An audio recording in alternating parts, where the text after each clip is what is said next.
Okie doke. So I'm going to make sure I have the participants up so I can keep adding people as they come and go. But we have tours of a bunch of different art museums and other historical sites. We're going to start with the Vatican Museum and St. Peter's Basilica. There's 360 tours on YouTube of both, so I'm going to try to make this full screen and see if it still works. Yeah, yep, you can still see this. So basically they'll give a little overview and I'll scroll around. So if anybody wants to see something that's not being shown on the screen, just let me know.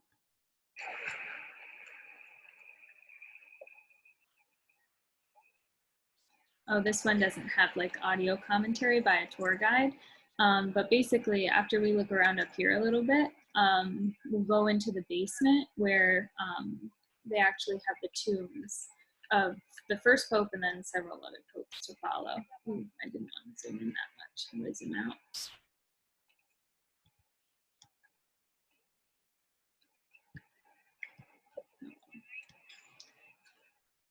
out. But basically when you walk in, there's almost always something burning,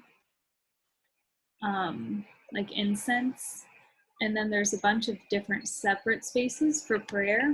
And on either side, there's going to be the place where you can light candles for in memory of loved ones who have passed. But it does really just seem to go on forever. So, ooh, nope. Sorry. I don't know if this is still sharing. Okay. So I'm going to minimize, exit full screen.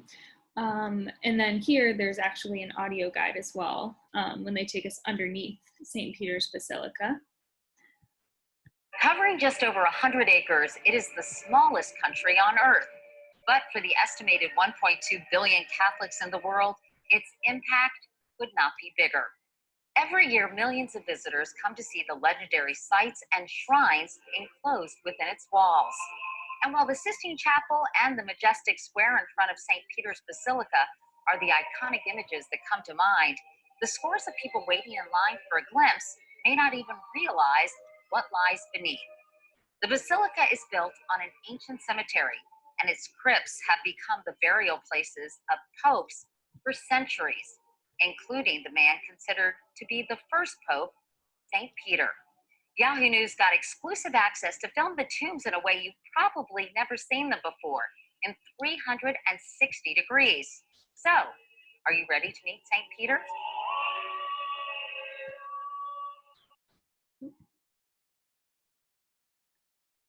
The very first pope doesn't rest alone. Of the 266 popes throughout history, about 100 of them can be found here, in the Vatican Grotto below the Basilica. Little is known about the burial sites of the earliest leaders of the Church. Many of their coffins, or sarcophagi for you Latin and Greek scholars, were destroyed. But papal tombs from the Middle Ages on can be found right here. The hallway you're standing in now holds the monuments to Pope Nicholas V, Pope Innocent VII, and Pope Paul II. This is the chapel of the Madonna of Bocciata, the oldest chapel in the area near St. Peter's grave. It contains a famous, perhaps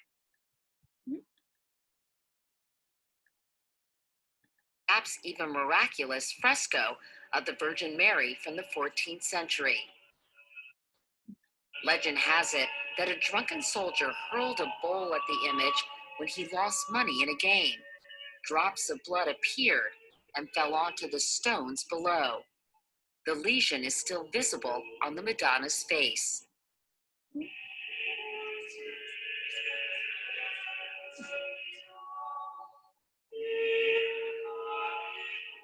You finally made it to see St. Peter, but these aren't pearly gates. It's a humble and dark stone chamber located directly below the altar where Pope Francis celebrates Mass today. According to New Testament accounts, Peter was one of Jesus's 12 apostles. He too was crucified by the Romans, but according to Christian tradition, he requested to be nailed to the cross upside down, believing he was unworthy of dying the way Jesus did. The tomb was discovered in 1942 during an archaeological dig. After scientists tested bone fragments, Pope Paul VI declared on June 26, 1968, the remains to be St. Peter's relics, making this space the foundation of the Catholic Church, literally. I'm Katie Couric, and we hope you've enjoyed the tour of the Vatican Grotto.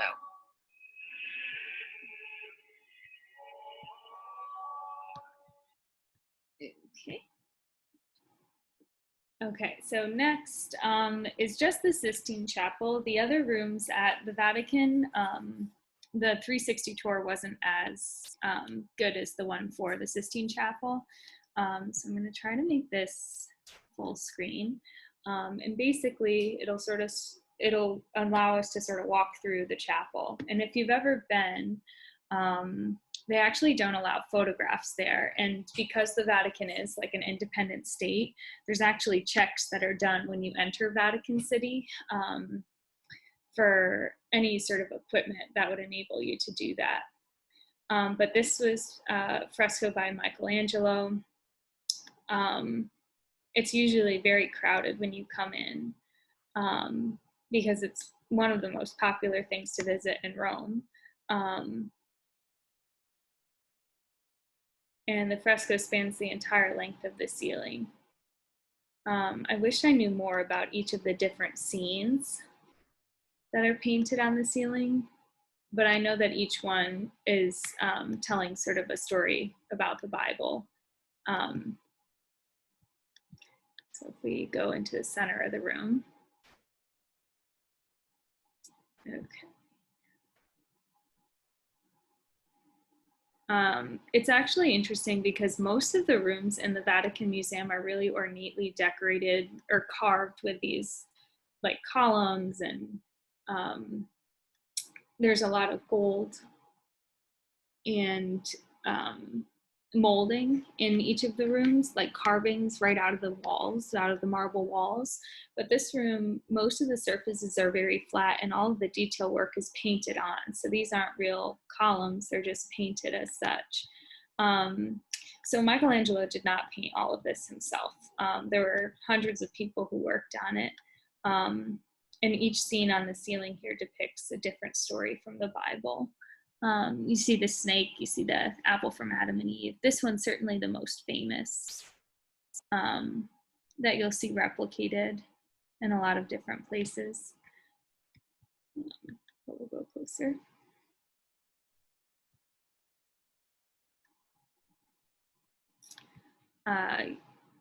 As you would normally see. Now this, I mean, the use of this room, there's very seldom sermons that are held in here, but every once in a while you'll have like leaders in the Catholic Church being sworn in here. But it's very rarely that you would have ceremonies. I think this will let us get a little closer to the ceiling maybe. Or right up, oh, okay, just brings us right up to the altar. Okay. Oh man, getting dizzy. Didn't ask for that. Okay, so this takes us a little closer to the ceiling, at least. Here you do have, this is actually painted, it's not carved, even though it's sort of made to look like a relief carving.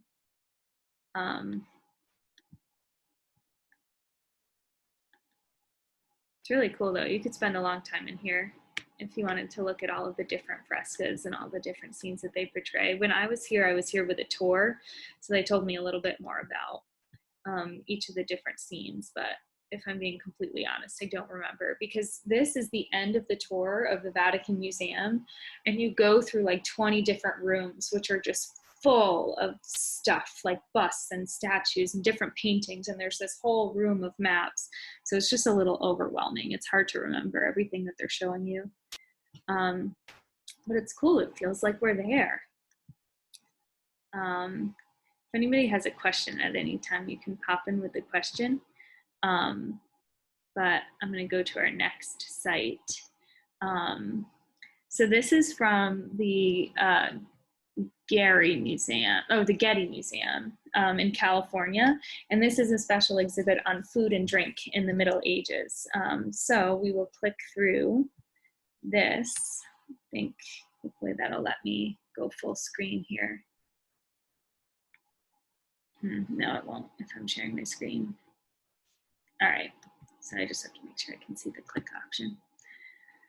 All right, so this, in case you can't see on your screens, I'll read what's in each different slide. This presentation complements Eat, Drink, and Be Merry, Food in the Middle Ages and Renaissance, an exhibition organized by the Manuscripts Department at the Getty Museum in Los Angeles. The cultivation, preparation, and consumption of food formed the framework for daily labor and leisure in the Middle Ages and during the Renaissance period. It's not surprising to find activities centered around this subject abounding in the pages and manuscripts. Calendars and books contain lively depictions of the monthly chores necessary to produce sustenance. And this is before refrigeration, so preservation of foods and meats, especially in Europe where you have pretty long winters, was really important. These images offer glimpses into the kitchens and hearths of the medieval home, revealing cooking techniques, kitchen tools, and popular dishes. Feasting scenes display both grand and modest tables set with edibles, as well as carefully arranged dinners of different social classes, sometimes consuming to the point of gluttony and drunkenness. Often, I would say, not sometimes. Integral to all aspects of life, food played a central role in Christian devotional practices, such as the Eucharist, or the consecration of bread and wine at Mass. It also featured in biblical stories and saintly miracles, where it nourished both the body and the soul. While not as plentiful and varied as it is today, food in the Middle Ages and Renaissance nonetheless occupied people's thoughts and filled the engaging tales and illustrations of illuminated manuscripts. I actually visited King Henry VIII's palace, and he comes after, like 100 or 200 years after the Renaissance period. But the kitchens in his palace were just really interesting to see, the way they were able to preserve food before any of the technologies we have today made it easier. But set before a luxurious cloth of honor, the elevated banquet scene in the background features upper-class diners and an obedient servant, arranged symmetrically in their proper places around a carefully laid table. In contrast, the disheveled table in the foreground, rowdy peasants ply each other with drink while one of them falls asleep. A woman cavorts with a man seated on the floor, and a server crudely lifts her dress. At left, Valerius Maximus, author of this text about ancient customs and heroes, gestures to the disorderly scene to explain the merits of temperance to the emperor, who ruled from 14 to 37.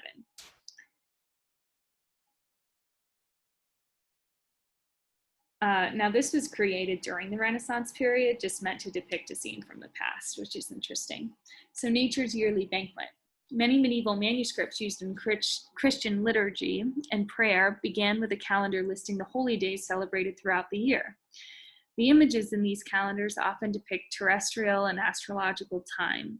Earthly time is represented by scenes commonly known as the laborers of the months, the agricultural tasks, animal husbandry, and other daily activities corresponding to each month. These laborers vary slightly depending on when and where the manuscript was made. Most of the calendar scenes here revolve around wheat, the foundation of the medieval European diet, because bread was used to produce bread. The medieval agricultural actually cereal, the first time cereal was sort of like conceived was in the Middle Ages in Europe, that, dried like wheat products. But cereal also refers to like different kinds of grains, so it's a little confusing.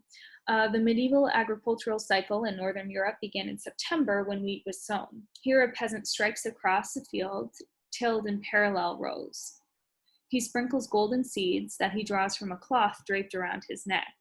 And the star-filled sky above is the astrological symbol for Libra that corresponds to the calendar month. The elegance of this toiling man and his movement reflects the graceful style of painting produced for the French court and for other high-ranking patrons around the early 1400s. Some wealthy book owners belonged to the class of landowners who employed peasants to farm their families' food and provide home services. Many crops were harvested in July after growing throughout the year from fall to summer. At left, a peasant in a short tunic, which allowed for mobility and manual labor, takes a synth, or like sort of like a sickle, to tall sheaves of wheat and stacks them on the ground. Wheat was once one of the primary building blocks of the medieval diet, and a fruitful harvest was crucial for feeding all levels of society. At right is a lion representing the astrological sign of Leo that corresponds to this calendar month.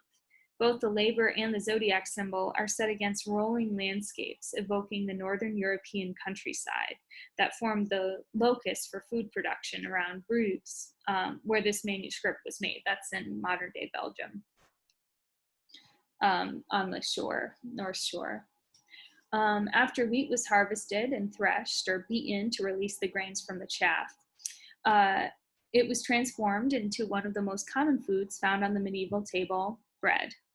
In this sizable calendar image for December, the man on the left with rolled up sleeves reaches into a vat of dough to knead its contents. The man at the right energetically loads the dough on a wooden paddle into a large brick oven from which flames emerge. Massive ovens such as this were found only in the wealthiest households. Most cooks had to bring their dough to a town and pay a baker to transform it into the loaves ready for eating. December was the month for stocking up on bread and slaughtering animals to prepare for the cold, spare winter months ahead. Tending the fields ceased in the winter months in northern European countries such as France, where this manuscript was made. Most January calendars depict the only activity possible in cold weather, which is feasting. The small table shown here brims with various vessels and utensils, such as a bowl, a knife, and ewer, suggesting the abundance of food reaped through the year and now enjoyed in the winter. Oh, there we go. Oh yeah, look at that. Okay, the man at the table with three faces evokes the two-headed figure of Janus, the Roman god who looked both to the past and to the future, and from whom the word January may originate. The additional heads provide multiple mouths with which to quaff wine and gobble bread, the fruits of the year's labors. Sounds very European to me. After the harvest and the hunt, raw foods were prepared for consumption and then shared at meals and banquets, both simple and lavish. Most meals in the images shown here appear modest and spare, but contemporary accounts reveal that medieval feasts often involved spectacle and the theatrical presentation of dishes. So true, by the way. I've been watching a lot of Julia Child in my self-isolation, and so she's, obviously not from the Middle Ages or the Renaissance period. She's a mid-century sort of modern woman, American woman, and almost everything she prepares involves a lot of flaming alcohol. So like, when you make like bananas Foster and you sort of tip the mix into the burner and it all blazes, it's not new. That idea of really having this grandiose presentation of food isn't new. Flambe, it's called, if you were wondering. Most meals in the images shown here appear modest and spare, blah, blah, blah. For example, court artists could be called upon to add final visual flourishes, such as gilding on edibles that would have impressed and amazed guests. Some illustrated texts outline ideas about the curative powers of particular foods and issue warnings against those that could cause gastric distress or imbalance to the bodily humors. Other manuscripts emphasize the morals surrounding eating, especially the perils of consuming to excess and the depravity of the glutton. That sounds like a diet book to me. So gathering the edible products of the land, men busily collect fruit from a tree and pick grapes from a trellis. In the foreground, a woman milks a cow. Wow, that's very detailed. At right, a chubby-cheeked boy greedily stuffs his face as he tramples a basket full of grapes. making wine from the harvest. The Digest is a compilation of Roman law texts sponsored by the Emperor Justinian, who ruled from 527 to 565 in the Byzantine Empire. Here it explains the law of usufruct, wherein one has the right to use what is produced from another man's land or animals. That's interesting. Didn't know that was part of Byzantine law. What's this lady doing at the bottom? Praying. Oh, that's good.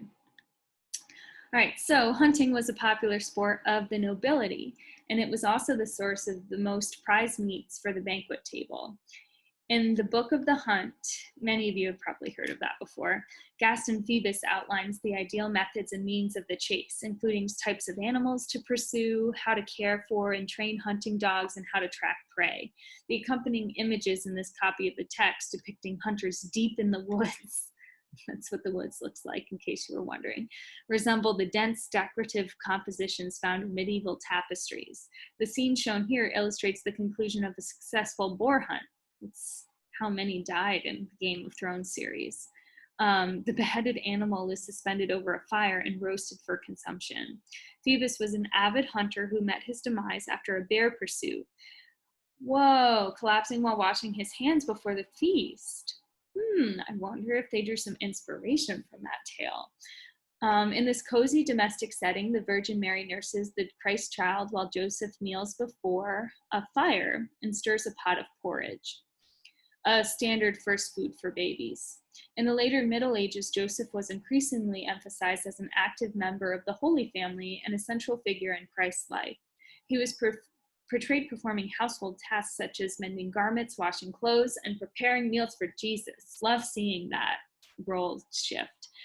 Still, Joseph remained marginalized, as shown here by the luxurious cloth of honor on which only Christ and Mary sit, and his back-breaking task, which often fell to women in the home. Moreover, the cooking area appears divided from the space the mother and the child occupy, reflecting not only Joseph's isolation, but also the separation of the kitchen with its dangerous flames in a wealthy medieval residence. That wasn't common until this era. Christ is seated at the center of a semicircle table. We saw that in a previous drawing too. I wonder if this is from the same artist. Judas sits alone on the opposite side. He devours a piece of bread with a black bird. Gross. A symbol of the devil perched on it. What is this? Oh my goodness. Jesus predicts that the one to whom he gives bread will betray him. Oh, okay. Many medieval Last Supper images display bread, fish, and wine. In this case, there is perhaps one of the earliest depictions of a pretzel, a bread often included in later German images of the scene. Although Christ instructs his followers to eat his flesh and drink his blood, which is the bread and then the wine, his faithful apostles do not actually consume or imbibe. This could indicate the disassociation with the traitor Judas, and may also reflect a Christian avoidance of eating to excess or gluttony, an inappropriate behavior for the solemn Last Supper. Wow, that's really interesting. Also, Europe pretty much survived on fish for many centuries, like salted fish, which was easier to preserve. And they still eat it a lot, actually, in Norway. That's where I was supposed to be right now, eating lots of salted and rehydrated fish. Yum. Toward the end of the Middle Ages, the aristocratic table began to overflow with the increasingly plentiful foods available to wealthy individuals. Here, a well-fed rich man dressed well-fed is a very polite way to describe his appearance, dressed in fine clothes, fur, and gold jewelry, enjoys a meal in his luxurious dining hall. Servants bring dishes, including a game bird artfully decorated with its own feather. Ew. Don't ever touch bird feathers. You don't know what they carry. A delicacy thought to be ideal nourishment for the pampered leisure class. Expensive silver vessels meant to impress guests line the sideboard against the back wall. According to the biblical account, when the beggar Lazarus approaches to the door to ask for table scraps, the rich man sets his sets his dogs upon him. What? The, the punishment for this lack of generosity is shown at right, as the rich man suffers in hell while Lazarus ascends to heaven. Oh yeah, they're the dogs. Huh. Well, that's horrible. Okay, food for the soul. Food not only structured daily life in the Middle Ages and Renaissance, but also underpinned numerous stories recorded in Hebrew and Christian writings. Eating and drinking are mentioned often in the origins of humanity with Adam and Eve. And actually, it's Passover right now. And that is a really, really important part of Passover. What is eaten and when and how it's prepared. The sustenance cited or depicted in illuminated accounts is typically limited to bread, fish, and wine, reflecting the simple diet of biblical times, as well as Christian fasting, modesty, and piety. The texts and images present food as spiritual nourishment, inviting readers and viewers to consider the deeper meaning of what they harvested. All right, this will be the last one for this particular museum. But here, Adam and Eve stand naked within the tree-filled Garden of Eden. In the biblical account, God instructs the couple to eat their fill of all the plants and abundant produce, but warns them not to take of the centermost tree. Here, the serpent winds its body around the trunk of the tree that comforts Eve, convincing her to consume its fruit. Eve, in turn, offers it to Adam, shown enthusiastically biting into a red apple. This act of eating leads to Adam and Eve's expulsion from paradise and also to their new self-knowledge, their fall from grace, which St. Augustine blames in this text for the ultimate morality of humans, is the result of food too tempting to resist. And this scene is actually also in the Sistine Chapel, that very classic scene of Adam and Eve. You see the snake wrapped around the tree here. And these come from relatively the same eras, the Renaissance era. Okay, so next we start to get into some of our sort of golden age of European art with Vincent van Gogh, and then we're going to see a little bit of Rembrandt and Johannes Vermeer as well. But we'll start with Vincent van Gogh. So Vincent van Gogh loved literature. He enjoyed a direct style. Let's just get a time period for this. He's like 1600s.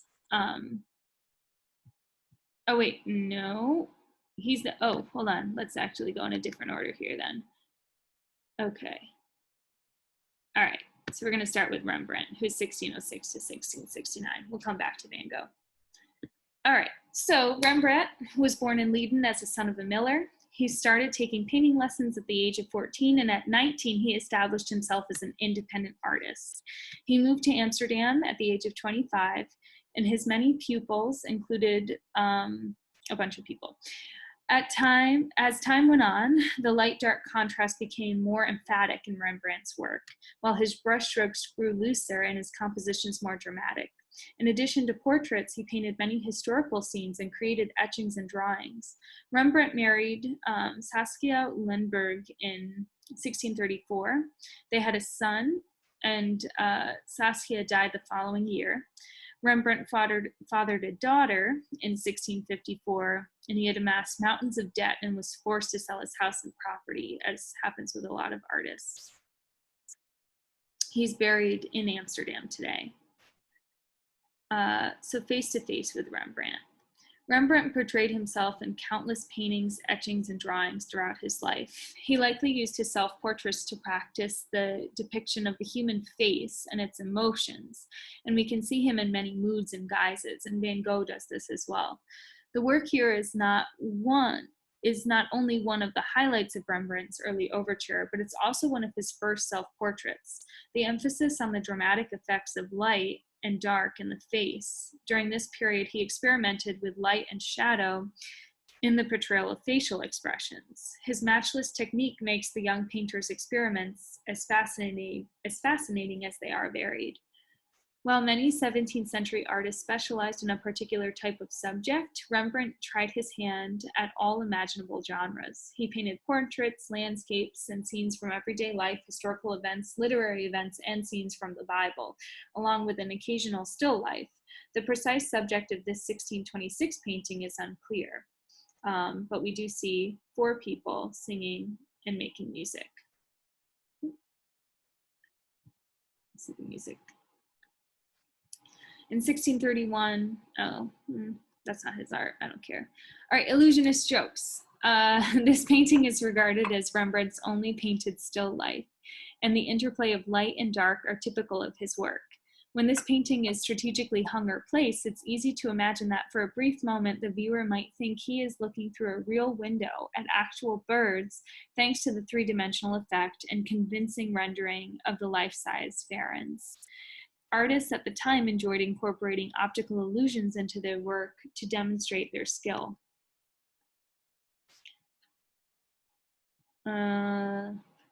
So the syndics of the Drapers Guild assessed the quality of the cloth that was traded in Amsterdam. In Amsterdam, so in the 1600s, we're talking about the Dutch East India Company, which imported a lot of goods from the East, from China, from throughout the Indian Ocean, dyes from the Ottoman Empire, and they were based in Amsterdam, which had like warm water ports that could be accessed year-round. So they commissioned Rembrandt to paint a group portrait in 1661, super wealthy folks here. Many painters, including Rembrandt, found it difficult to portray a group of people around a table without sacrificing dynamism. X-rays of the painting reveal that Rembrandt made quite a few changes while working on it. For example, he changed the posture of the man rising from his chair no less than 3 times. The painting was to be hung high on a wall, so Rembrandt depicted the table such that it would be seen from the right perspective, with the painting hanging above eye level. And if you tip your computer or phone, you could try to, create that angle. The syndics also looked down on the viewer from an appropriate height. Rembrandt took an otherwise dull subject, 6 men dressed in black behind a table, and turned it into an event. The men look up from their work as if they have been disturbed by an unexpected guest. This is a reference to alertness and attentiveness, 2 character traits required of a syndic of the Drapers Guild.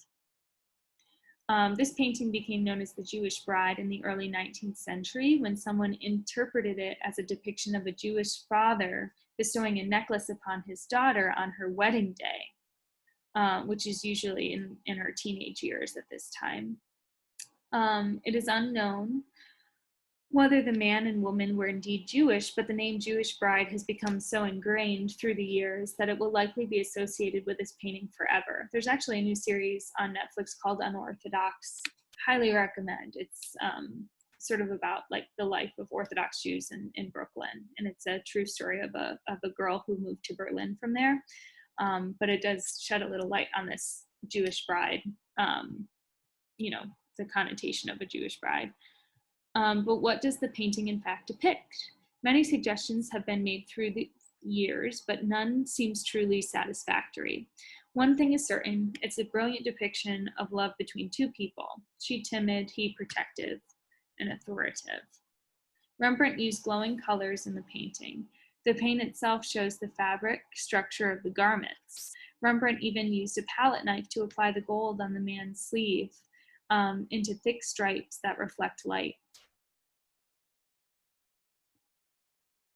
All right, and now we'll look at Vermeer, who's also, both of these virtual tours come from, I can't pronounce it, but Rijksmuseum in Amsterdam. Rijksmuseum something. Okay, Vermeer was among the most prominent painters in the second half of the 17th century, so he created many of his works at the same time as Rembrandt, long story short. The Little Street. Vermeer's interiors are celebrated for their perfect interplay of line, form, light, and color. He infused his paintings with a restrained and unparalleled sense of serenity. He often relied on the same elements to create this effect. Just look at these 3 interiors. Now, there's a a really extensive series of paintings just like this, with this sort of triangular figure in the center, and then rectangular images or shapes surrounding it. The girl with a water pitcher is on display at the Met. So we looked at it yesterday, and the curators had some really cool interpretations about her, the girl with the water pitcher, and then other women in this series. So this is woman reading a letter, and you see the same triangular shape and the rectangles around. There's almost always a map in the background, which I find interesting. And there's always this source of light. Because they are interiors. So there's always light coming through one singular window. So the window would be back here in this particular scene. This one's the love letter. And the milkmaid. Oh no, load. Maybe if I go forward and back. Oh, cool. Okay, whatever. Okay, so I guess it's going to take us on a tour.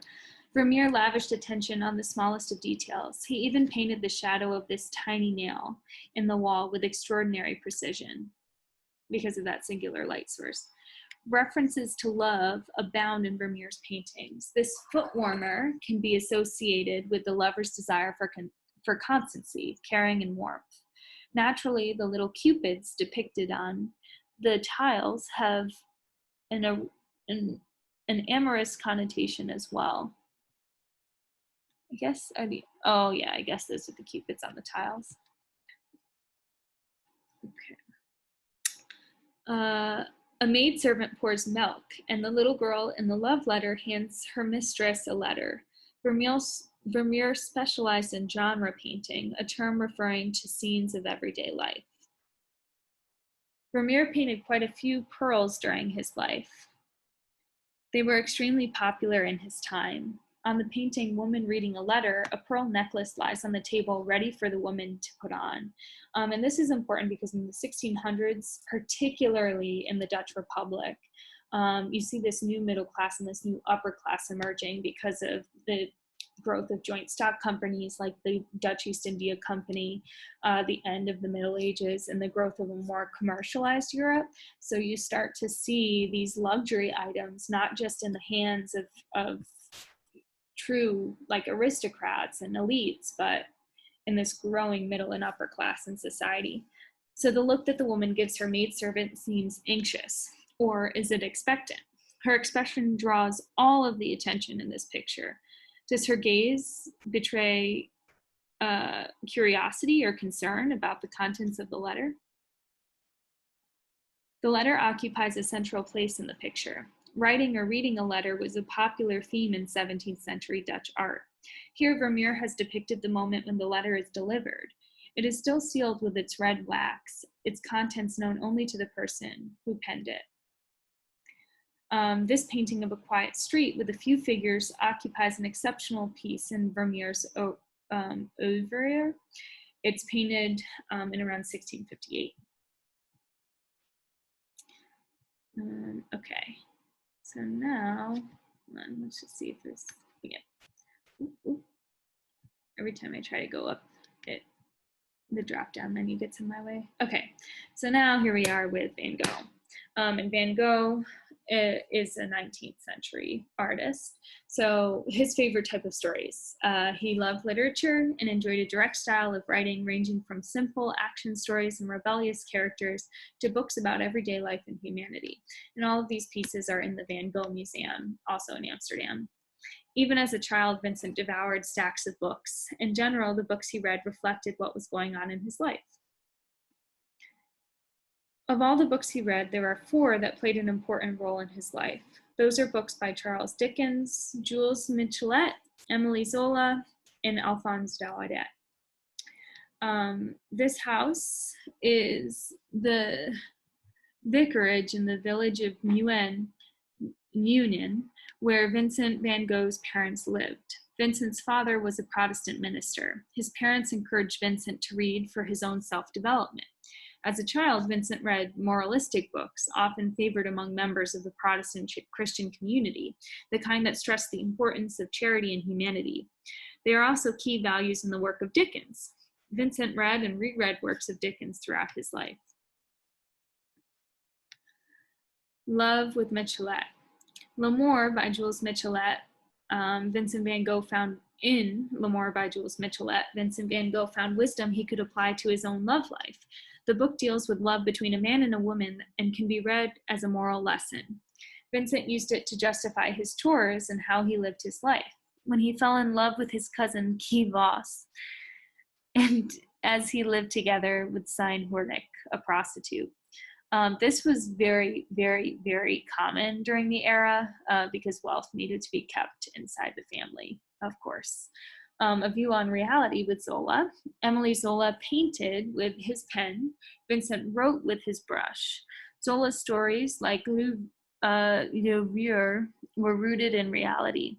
He described his life as rough and direct as it was lived in Parisian slums and miners' villages. Like Zola, Vincent wanted to give an honest depiction of what he saw around him. Farm laborers, a weathered old man, dejected or working women, a soup kitchen, a tree, and dunes and fields. When Vincent went to live in Arles in the south of France, he had a need for reading humor and satire.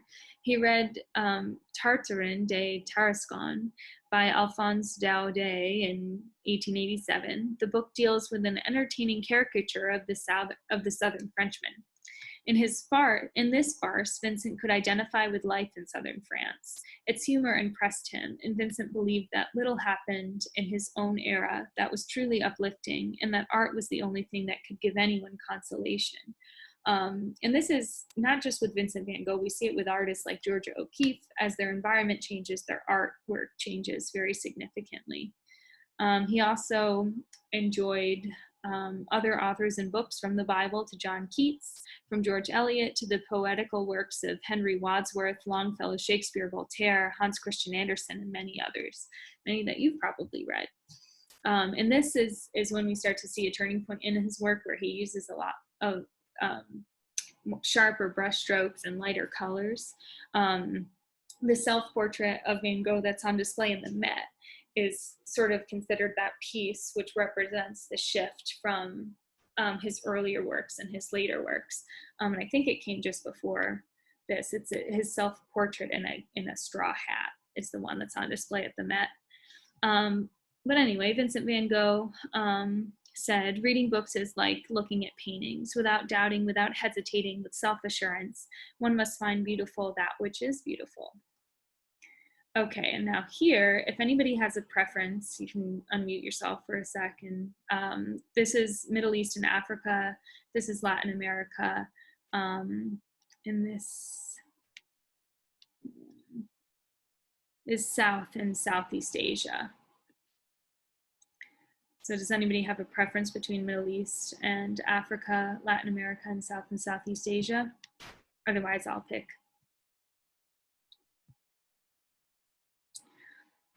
All right, so this is, let's look at Latin America and the Guggenheim Museum.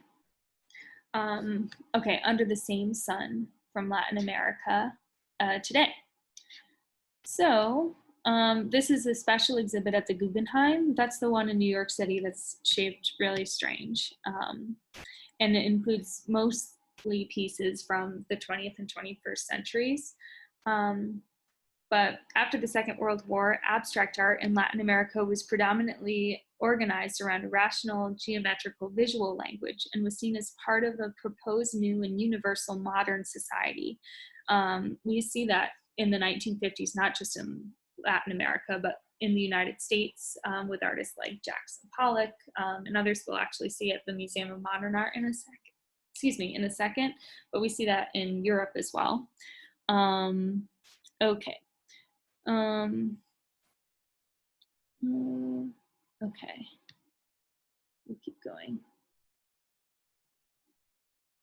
All right, in her 2011 work, Venn Diagrams Under the Spotlight, a forerunner to her previous work, Pica uses overlapping circles of colored light to refer to her childhood in 1970s Argentina. During this period, the country's militia, junta, forbade the concept of intersection from being taught in elementary classes, concerned that even its mathematical representation might ultimately prompt citizens to conspire against it. And when they're talking about intersectionality here, they're talking about the encomienda system that pretty much all of Latin America was built upon. It was a race-based hierarchy in the Spanish Empire, at which those of European descent were at the top, and those of Central or South American descent or African descent were at the bottom. But most of the population in Latin America today is mixed race because of that history. Oh wow, that one's interesting. This work is made up of several slide projectors, objects redolent of the lecture hall, ranged around a gallery space, each one casting a rectangle of light onto the wall in front of it. Here, Uruguayan artist Luis Kamnitzer points to the fact that art history is written by those in power and tends to exclude certain accounts, including Latin America's, from the canon around which the discipline organizes itself.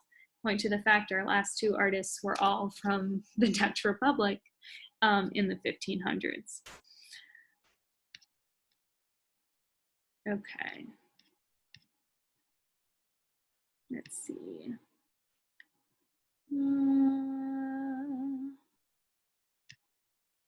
Oh wow, apparently there's a lot of videos. America. Oh, that's interesting. We always refer to America as the United States, but so much more. Oh. Okay, so in 1979, Marta wrote to the McDonald's Corporation to request sponsorship for a project. I write to you because I have an idea to be made with hamburgers. She planned to build an iron replica of the Statue of Liberty and install it lying down in New York's Battery Park, a dormant icon awaiting revival. Visitors would be able to enter the sculpture and traverse walkways inside of it. On the 10th day of the presentation, the artist proposed to stage a huge free lunch for the public, during which McDonald's employees would ascend fire truck ladders and plaster the statue with hamburger patties, which would then be grilled by flamethrowers. Wow, I'm very sad that didn't happen. But anyway, that's what you can find at the Guggenheim if you're ever interested in going. Definitely the most unique pieces on display in New York, I think. I also really like the Rubin Museum, which has a lot of South and Southeast Asian art. Hopefully one day I'll be able to take a field trip there. But here, like I was saying, in the 1950s, we had this more, this geometric style inspired by Sophie Tabor Arp, who's one of the first feminist artists of the 20th century. And a lot of the artwork we see coming out, that mid-century modern artwork of the 1950s, is inspired by some of her works like this. Okay, so we'll sort of click through. We'll look at her work.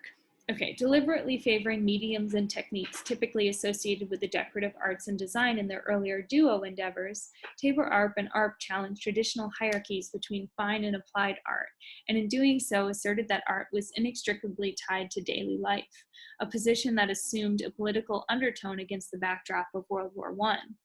In the late 1920s, she shifted her attention to interior design, expanding the early integration of art and life from objects to the lived environment, and eventually, while based in Paris and a member of the artist group Abstraction Creation, to making abstract paintings, drawings, and schematic painted wooden reliefs composed of circles, curves, and arcs. Until her tragic early death of accidental gas poisoning, she continued to be a crucial voice. Okay, and here you see other pieces, another female artist who created more geometric pieces. Okay. All right, and okay. So our very last exhibit is 21st century designer fashion. And this is at the Museum of Fine Arts in Boston. So this is just the most recent. But the MFA has been collecting contemporary fashion since the 1960s. The collection includes haute couture and ready-to-wear garments that reflect contemporary aesthetics and ideas. So here's an evening dress from 2001. Something from the fall and winter season of 2000 on a New York runway. This is a German piece from the fall or winter season of 2005. This from 2002, but it was first on the runway in 2004. This one from 2007. This one from 2008, again in New York City. From 2010, 2010 and 11, 2011, a lot of Gaga influences, 2012, 2013. Oh, that's cool. Dior Surrealist boots, 2014, 2013. And they're all on display just for a limited time in Boston, if anyone finds themselves there. But that is art from the classics to today. I'm going to sign off, but I hope everybody enjoyed and continues to enjoy as this is posted. Okay.